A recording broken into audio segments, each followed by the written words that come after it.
Okay, I just got finished with the first coat of Top Coat, or Tuff Coat rather.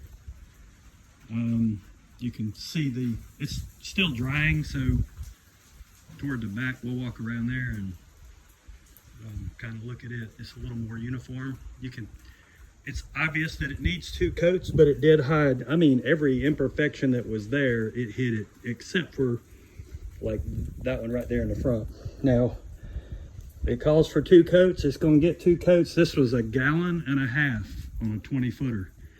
I tried to make the 2 gallons go because I got 4 gallons, and it's just too much and for the first coat.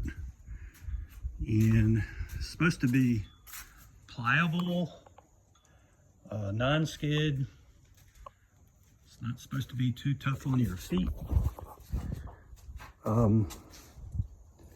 I've seen this applied before,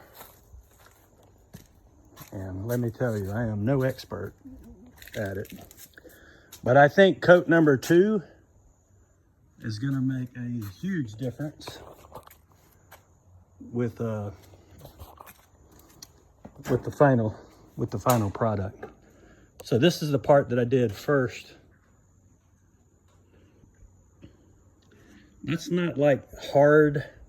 It looks like it's sandy, like it would be real rough on your feet, but it's not. It's soft. It is non-skid, but it is soft on your feet. And in the end, if it's not soft enough on our feet, then we're going to put down runners, because I'm done with carpet. Carpet's not going to be in my future, and neither is vinyl.